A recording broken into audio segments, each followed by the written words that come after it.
As-tu déjà ressenti que la vie est une bataille constante, où les moments de joie ne sont que de brèves pauses avant la prochaine chute?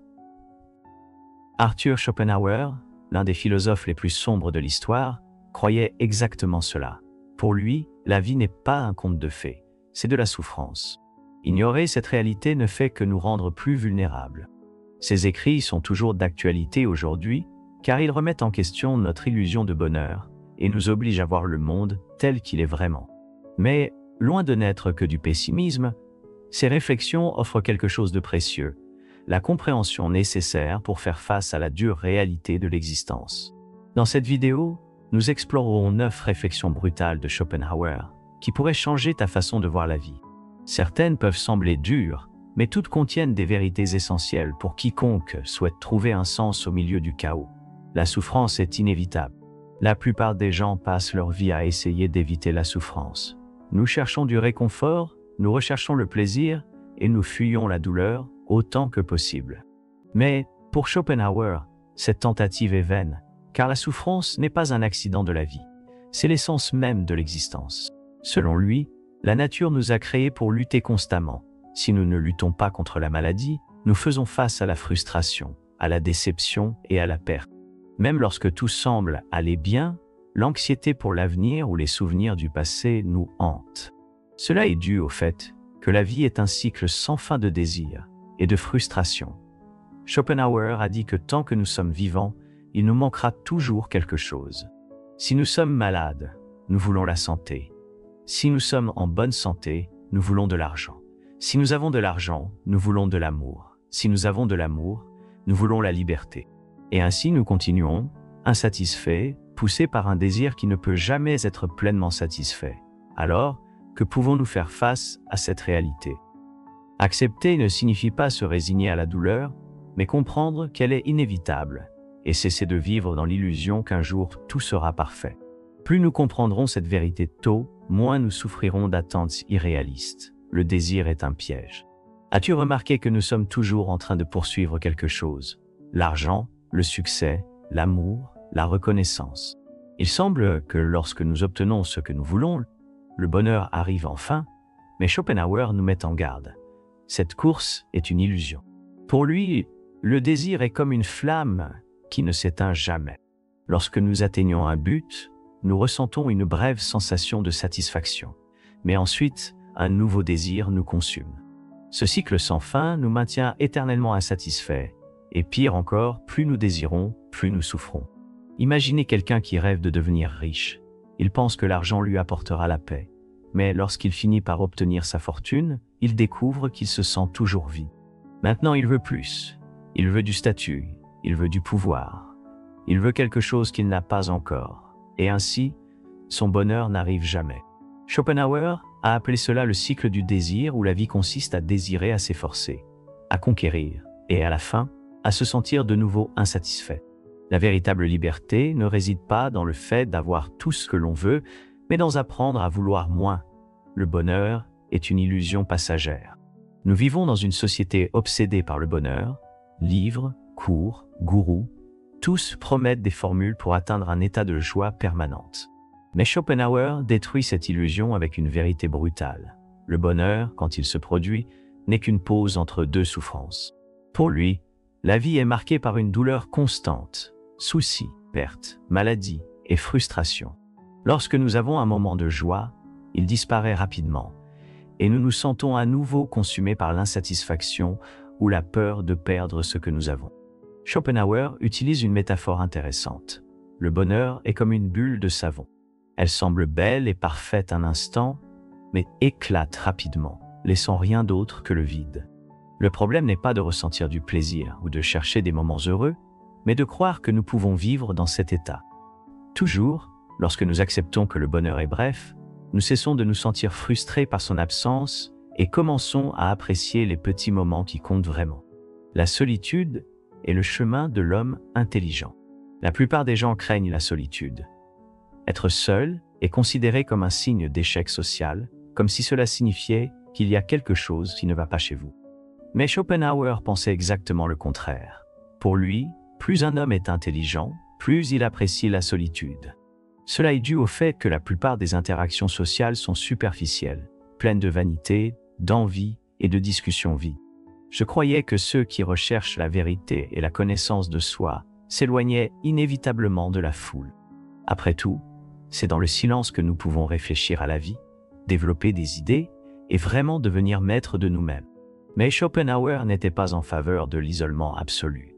Il savait que nous aimons certaines relations. Toutefois, il a averti que dépendre trop des autres peut mener à la déception. La nature humaine est égoïste et souvent, nous attendons des autres plus qu'ils ne peuvent nous offrir. Ainsi, selon lui, la vraie paix arrive lorsque nous apprenons à apprécier notre propre compagnie. Être capable d'être seul, sans avoir besoin de la validation constante des autres, est un signe de force et de maturité. L'amour n'est rien d'autre qu'une tromperie de la nature. Depuis notre enfance, on nous enseigne à voir l'amour comme quelque chose de sublime, une force qui donne un sens à la vie. Les films, les chansons et les livres renforcent l'idée que trouver une âme sœur est la clé du bonheur. Mais Schopenhauer détruit cette illusion avec une thèse brutale. L'amour n'est rien d'autre qu'un truc biologique de la nature pour assurer la reproduction de l'espèce. Pour lui, ce que nous appelons amour n'est qu'une impulsion irrationnelle, une illusion créée par nos instincts. Nous ne cherchons pas un partenaire parce que nous désirons de la compagnie ou une connexion émotionnelle. Nous le cherchons parce que nous sommes programmés pour cela. Le désir intense que nous ressentons au début d'une relation disparaît lorsque la fonction biologique de l'amour est remplie. C'est pourquoi tant de gens souffrent en amour. Ils croient que ce sentiment est éternel, mais avec le temps, la passion s'efface et la réalité s'impose. Le partenaire qui semblait parfait auparavant a maintenant des défauts irritants. Et ce qui apportait autrefois du bonheur peut devenir un fardeau. Schopenhauer a dit que, si nous voulons éviter une souffrance inutile, nous devons aborder l'amour avec plus de rationalité et moins de fantaisie. Cela ne signifie pas nier l'amour, mais comprendre sa vraie nature pour ne pas tomber dans le piège des attentes irréalistes. L'argent ne peut pas acheter la véritable satisfaction. Beaucoup de gens croient que l'argent est la réponse à tous leurs problèmes. La société nous enseigne que plus nous accumulons de richesses, plus nous serons heureux. Mais Schopenhauer nous avertit, l'argent peut soulager certaines souffrances, mais il n'apportera jamais de satisfaction durable. Pour lui, la quête incessante de la richesse n'est qu'une autre manifestation du cycle du désir. Les pauvres rêvent de devenir riches, les riches veulent être encore plus riches, et ceux qui ont tout continuent de sentir qu'il leur manque quelque chose. Cela s'explique par le fait que l'argent peut acheter du confort, mais ne peut pas combler le vide existentiel. De plus, Schopenhauer considérait la richesse comme un risque pour la liberté. Plus nous accumulons de possessions, plus nous devenons esclaves de celles-ci. La peur de perdre ce que nous avons peut être aussi angoissante que la pauvreté elle-même. Il croyait que la véritable paix ne vient pas d'un grand nombre d'argent, mais du désir de peu. Cela signifie-t-il que l'argent n'a pas de valeur? Schopenhauer reconnaissait qu'il est nécessaire pour mener une vie digne, mais il avertissait que sa recherche obsessionnelle peut nous transformer en éternels insatisfaits. La clé n'est pas d'accumuler des richesses, mais d'apprendre à vivre avec moins et à valoriser ce qui compte réellement. L'art et la philosophie comme refuge. Si la vie est souffrance, existe-t-il une forme d'apaisement? Pour Schopenhauer, oui. Il croyait que l'art et la philosophie sont les uniques refuges contre la douleur de l'existence. La plupart du temps, nous sommes piégés dans le cycle interminable du désir. Nous voulons quelque chose, nous luttons pour l'obtenir, et quand nous y parvenons, nous voulons immédiatement autre chose. Cependant, quand nous apprécions une œuvre d'art, écoutons une musique profonde ou réfléchissons à des questions philosophiques, nous sommes capables, pour un bref moment, de nous échapper de ce cycle et simplement contempler la réalité. Schopenhauer voyait la musique comme la forme la plus pure de l'art. Pour lui, la musique n'imite pas seulement la vie, mais nous connecte directement avec les émotions les plus profondes de l'existence. Lorsque nous écoutons une mélodie qui nous touche, nous ressentons un apaisement momentané face au chaos de la vie. De la même manière, la philosophie nous aide à voir le monde avec plus de clarté. Au lieu d'être victimes de nos impulsions, nous parvenons à mieux comprendre la nature de l'existence et de nous-mêmes. Cela signifie-t-il que l'art et la philosophie éliminent la souffrance? Non, mais ils nous permettent de la supporter avec plus de dignité. Ce sont de petites fenêtres sur un état supérieur de conscience, où nous pouvons, ne serait-ce que temporairement, échapper à la misère de la vie. Le monde est un endroit hostile. Nous croyons que les gens sont essentiellement bons, et que le monde récompense ceux qui font ce qui est juste. Mais Schopenhauer nous avertit, la nature humaine est égoïste, et le monde est un endroit hostile où la bonté est rarement reconnue. Il soutenait qu'au fond, chaque individu ne se soucie que de lui-même. Même les gestes les plus généreux sont souvent guidés par l'intérêt personnel. Le succès de l'un signifie souvent la défaite de l'autre. La vie est une lutte constante, et la société fonctionne comme un grand jeu de compétition où les plus intelligents et les plus forts ont l'avantage. Cela signifie-t-il que nous devons devenir cyniques et nous méfier de tout le monde? Pas nécessairement. Schopenhauer croyait qu'accepter cette réalité nous aide à éviter des souffrances inutiles. S'attendre trop aux autres est un chemin sûr vers la déception.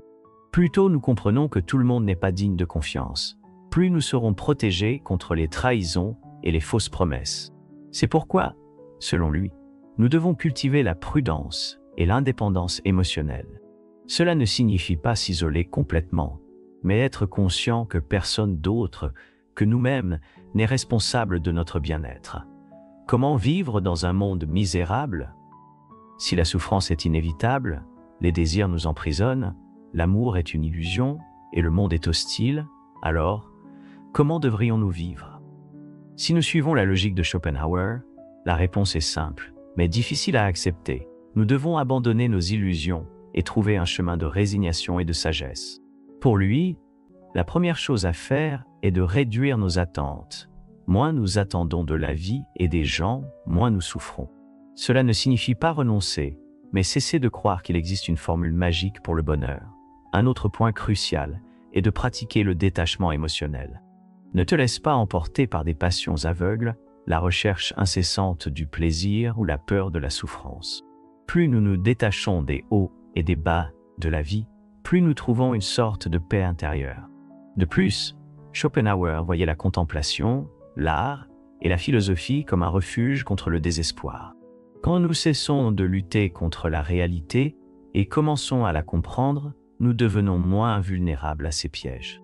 Enfin, je croyais que la meilleure façon de vivre était avec un esprit sage et solitaire, acceptant la douleur sans se laisser consumer par elle, voyant la vie comme un jeu où la seule vraie victoire est la sérénité face à l'inévitable. Après tout ce que nous avons vu, une question inévitable peut surgir. Que devons-nous faire de ces réflexions?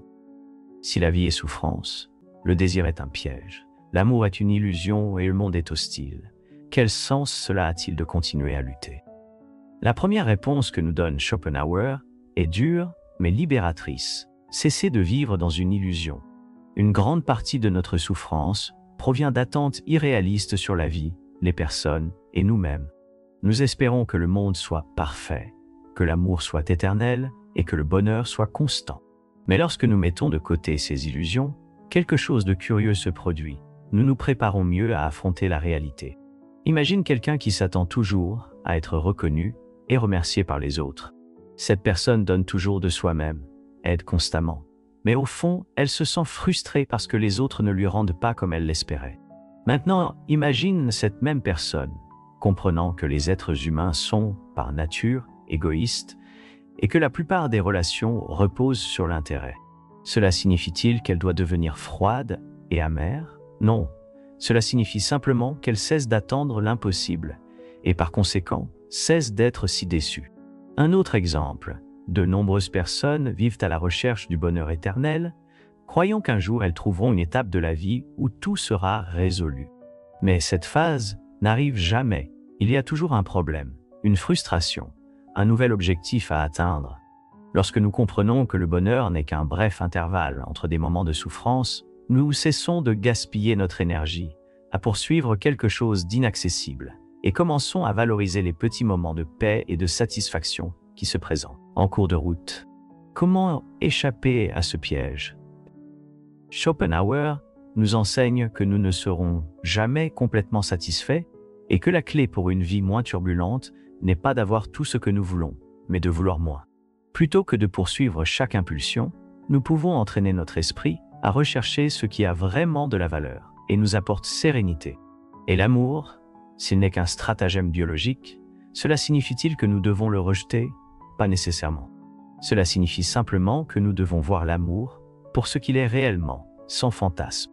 L'intense passion qui nous consume au début d'une relation ne dure pas éternellement, et c'est naturel. Au lieu de nous illusionner avec l'idée de l'amour parfait et éternel, nous pouvons apprendre à construire des relations plus réalistes, basées sur le respect et la collaboration, et non seulement sur l'euphorie initiale. La solitude, que tant de gens redoutent, peut être une grande alliée. Combien de fois vous êtes-vous senti seul dans une foule? Combien de fois avez-vous dû faire semblant d'être quelqu'un que vous n'êtes pas pour vous intégrer? Pour Schopenhauer, plus un homme est intelligent et réfléchi, plus il s'éloigne de la médiocrité du monde. Cela ne signifie pas vivre reclus, mais apprendre à apprécier sa propre compagnie, chercher la sagesse dans le silence et éviter de dépendre des autres pour se sentir bien. L'art et la philosophie, qu'il considérait comme les seuls refuges véritables, sont des outils que n'importe qui peut utiliser. Quand nous lisons un grand livre, écoutons une musique qui nous touche ou réfléchissons à des idées profondes, nous sommes capables d'échapper, même si c'est brièvement, à la misère de la vie. Ces petits moments de contemplation sont ceux qui nous permettent de supporter le poids de l'existence. Et, à la fin de tout, que nous reste-t-il? La sérénité. Pas un bonheur utopique, ni une richesse infinie, ni un amour idéalisé, mais la capacité de voir le monde tel qu'il est et d'avancer sans désespoir, sans illusion destructrice. La vie peut être dure, mais cela ne signifie pas qu'elle n'a pas de valeur. Quand nous cessons de fuir la douleur et apprenons à l'accepter, nous trouvons une forme différente de liberté. Une liberté qui ne provient pas de l'illusion de contrôle, mais de la profonde compréhension que la seule chose que nous pouvons réellement maîtriser est notre propre esprit. Et maintenant, je te pose la question. Comment vois-tu ta vie après ces réflexions? Il se pourrait qu'une partie de ta souffrance provienne des attentes que tu as créées pour toi-même. Laisse ton avis dans les commentaires. Partage cette vidéo avec quelqu'un qui a besoin d'entendre ces vérités. Et si tu n'es pas encore abonné à la chaîne, fais-le maintenant pour voir plus de réflexions comme celle-ci.